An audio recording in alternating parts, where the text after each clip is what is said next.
Përpara se të shkojnë në Beograd, kryeministri i Shqipërisë Edi Rama duhet të ndalet në luginën e Preshevës e të bisedojë me shqiptarët atje.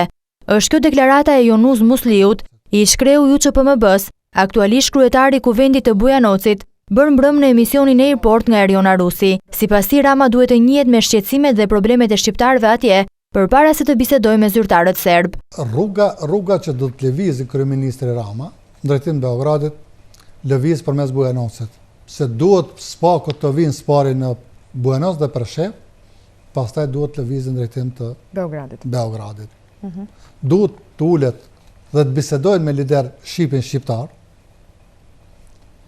për hallet dhe problemet, për kërkesat e shqiptarëve, edhe në Kushtetutën e Republikës Shqipërisë është se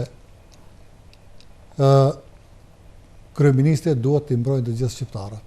Ndërkaq i pyetur se si e vlerëson vendimin e pak ditëve më parë të qeverisë shqiptare për lëvrimin e një fondi në ndihmë të maternitetit të Preshevës, Musliu u përgjigj. Lugina Preshevës nuk është për lëmosh. Pse e thoni këtë? Nuk jem dorë zgjatën kështu për mi ashtri dorën Shqipërisë apo edhe Kosovës. Është koha, momenti që të dilet ndihmë, kur mund Serbia për shembull me da 24 milion euro për serbët e Kosovës. Ne kemi 2 qeveri, për inatet tjerëve është dash spaku shumë atjet pak ma madhe, të ndihmohet popullit shqiptar.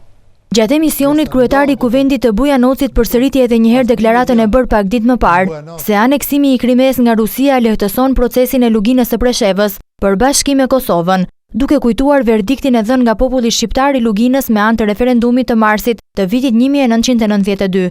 Pse ne shqiptarët, kur e kemi referendumin e vitit 92, e kemi luftën e UÇPMB-s, e kemi marrëveshjen e Konçulit, po është rasti, është momenti që para faktorit ndërkombëtar, do të ta ngritim zërin e do të thojmë se ai popull është i pakënaqur, do të dhon shumë është dorë dhe është koha, momenti që të bashkohet Kosovës. Edhe një mesazh në drejtim edhe të Tiranës, edhe të Prishtinës, se populli shqiptar është në dhunë, është në terror, është pa drejta. Sipas Musliut, situata aktualisht në luginë është e vështirë, ku pastrimi etnik serb vazhdon tashmë me forma më moderne, duke i zhdukur shqiptarët nga lista e gjendjes civile.